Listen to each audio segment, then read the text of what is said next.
अभी जो कोरोना के कारण संक्रमण की स्थिति है, इसको लेके लगातार समीक्षा की जा रही है। परंतु इसके अलावा आज माननीय मुख्यमंत्री द्वारा जो एक्यूट इंसेफ्लाइटिस सिंड्रोम मुजफ्फरपुर और उसके आसपास के ज़िलों में होता है, और फिर जो गया और उसके आसपास जापानीज इंसेफ्लाइटिस के केसेस होते हैं, उनको लेके तैयारी की समीक्षा की गई। समीक्षा में स्वास्थ्य विभाग के अलावा और अन्य संबंधित विभाग तथा संबंधित जिलों के जिलाधिकारी भी मौजूद थे, और मुख्य रूप से जो निर्देश दिए गए मैं बहुत संक्षेप में आपको बता देता हूं। एक तो जो पेडियाट्रिक आईसीयू की तैयारी है एसकेएमसीएच मुजफ्फरपुर में 100 बेडेड, उसके बारे में निर्देश दिया गया कि उसकी तैयारी जल्दी से उसको कंप्लीट कर लिया जाए। और अभी स्वास्थ्य विभाग द्वारा बताया गया है कि उसके 100 बेडेड जो है उसमें 70 बेडेड आईसीयू कंप्लीट हो जाएगा अप्रैल एंड तक, इस महीने के अंत तक। और इसके अलावा अगले कुछ दिनों में भी 1 या 2 वीक में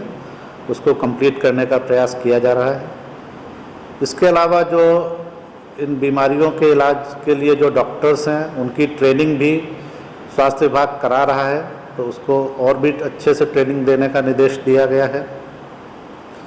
सभी जिलों ने अपनी अपनी तैयारी भी बताई,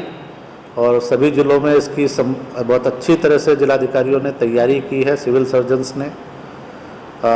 जो पेडियाट्रिक आईसीयू वार्ड्स हैं वो रेडी हैं कम्प्लीटली एसी। इसके अलावा दवाओं की उपलब्धता और इन सब चीज़ों के बारे में भी पूरी जानकारी दी गई। माननीय मुख्यमंत्री द्वारा और एक निर्देश दिया गया कि जो वायरल रिसर्च डायग्नोस्टिक लैब है इस एसकेएमसीएच में अभी कार्यरत है, ऐसा बताया गया। उन्होंने कहा है कि इनकी सुविधा और भी स्वास्थ्य केंद्रों में और मेडिकल कॉलेजों में भी ये लैब इस्टेब्लिश होनी चाहिए। इसके अलावा जो 5 ब्लॉक बहुत ज़्यादा प्रभावित होते हैं मुजफ्फरपुर के एईएस से,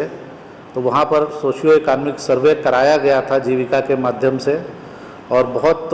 सारे निर्देश दिए गए थे विभागों को कि वहाँ पर क्या क्या काम करना है। और उसी क्रम में 303 नए आंगनवाड़ी सेंटर वहाँ पर सैंक्शन किए गए हैं, और उनको शीघ्र बनाने का भी निर्देश दिया गया है माननीय मुख्यमंत्री महोदय द्वारा। तब तक वो फंक्शनल कर दिए गए हैं किराए की बिल्डिंग में। इसके अलावा इन क्षेत्रों में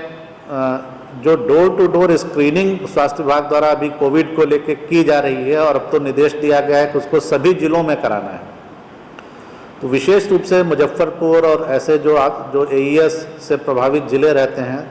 उनमें भी ये निर्देश दिया गया कि डोर टू डोर स्क्रीनिंग कराएं, और उसमें विशेष रूप से एईएस और जेई के जो संभावित केसेस होते हैं,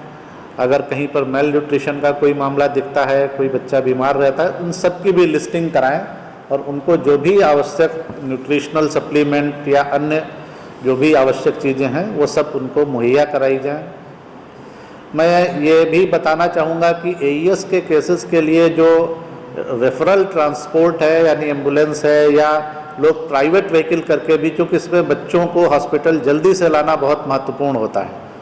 तो उसके लिए भी निर्देश दिया गया है कि जो अगर प्राइवेट व्हीकल से कोई लाता है तो किराए का रिम्बर्समेंट उसको जल्दी से जल्दी तुरंत कर दिया जाए, ऐसी व्यवस्था की जाए। ये रिम्बर्समेंट पहले भी होता था, पर निर्देश दिया गया है कि इसकी शीघ्र इसकी व्यवस्था कर ली जाए। और मुख्य रूप से जो दवाओं की अवेलेबिलिटी है, इसके अलावा ये भी निर्देश दिया गया है कि हर जगह ऐसे ब्लॉक्स में पीएससी स्तर से जो टीम्स बनाई गई हैं हाउस टू हाउस सर्वे करने जाने के लिए, वो लोगों को, पेरेंट्स को जागरूक भी करें। ये देखा गया है कि इस बीमारी का ऑनसेट जो है ये सुबह 3-4 बजे के आसपास ज़्यादा होता है, तो इसलिए बच्चों को जागरूक करने का भी काम किया जाए। ये भी निर्देश उनके बच्चों के पेरेंट्स को जागरूक करने का भी काम किया जाए, अवेयर कराया जाए उनको, ये निर्देश भी दिया गया है, और सभी जिले ये काम अच्छे से कर रहे हैं। इसके अलावा जो कोविड से रिलेटेड अपडेट्स हैं, उनमें आपदा राहत केंद्र जो हम लोग के यहाँ अभी चल रहे हैं, उनकी संख्या 203 है आज की डेट में, और इनमें 72,100 लोग इनका लाभ उठा पा रहे हैं। इसके अलावा पंचायत स्तरीय जो क्वारंटाइन कैंप्स स्कूल में चल रहे हैं, अभी उनकी संख्या 1283 है और उनमें 11,300 इतने लोग अभी आवासित हैं। जो कॉल्स और मैसेजेस हम लोगों के पास आए हैं, उनकी संख्या,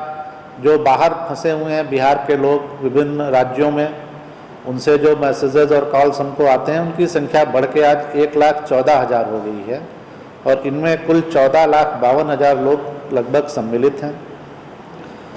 जो मुख्यमंत्री विशेष सहायता के अंतर्गत सहायता दी जाती है, जो बिहार के बाहर फंसे लोग हैं, उनमें रजिस्ट्रेशन आज बढ़कर लगभग 26,39,000 26,39,000 लोगों ने अभी तक रजिस्ट्रेशन करा दिया है। इनमें 22 लाख से ऊपर आवेदनों की जांच हो गई है और अभी तक 16,67,000 16,67,000 से कुछ अधिक लोगों के खाते में ये राशि अंतरित कर दी गई है, जो उनको बैंक की प्रोसेसिंग के बाद 2-3 दिन में मिल जाएगी। इसके अलावा 2 प्रश्न थे जो मुझसे संबंधित थे। एक तो बाहर रह रहे लोगों को क्या सहायता दी जा रही है,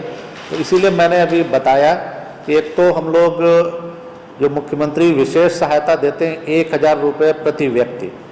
वो उसका ही डाटा मैंने अभी बताया कि करीब 16,67,000 लोगों को ये सहायता दी जा चुकी है। 26 लाख से भी अधिक लोगों ने अभी तक रजिस्ट्रेशन किया है और 22 लाख के ऊपर कुछ लोगों के आवेदनों की जांच हो गई है, वो प्रक्रिया में है। तो ये, और इसके अलावा बिहार फाउंडेशन का जो मैंने डाटा बताया, बिहार फाउंडेशन के माध्यम से 9 राज्यों में 12 शहरों में हमारे 55 केंद्र चल रहे हैं और इन केंद्रों में अभी तक 12,82,000 टोटल, जब से ये केंद्र फंक्शनल हुए हैं, इतने बेनिफिशियरी इसके रहे हैं। तो ये बाहर वाले लोगों को हम लोग डायरेक्ट बेनिफिट जो है उपलब्ध करा रहे हैं। इसके अलावा जो भी हमारे इंटीग्रेटेड जो हेल्पलाइन है आपदा प्रबंधन विभाग में, जो भी कॉल्स आ रहे हैं, जो मैंने बताया कि करीब कॉल्स और मैसेजेस 1,14,000 आए हैं, तो उनमें भी लगातार जो कंट्रोल रूम से बात की जाती है उन लोगों से, और जो भी उनकी समस्या होती है उसको संबंधित राज्य सरकार से, वहाँ के जिला प्रशासन से बात करके उसको दूर कराने का प्रयास किया जाता है। तो ये व्यवस्थाएं की गई हैं। एक प्रश्न और था कि कितने लगभग बाहर लोग होंगे,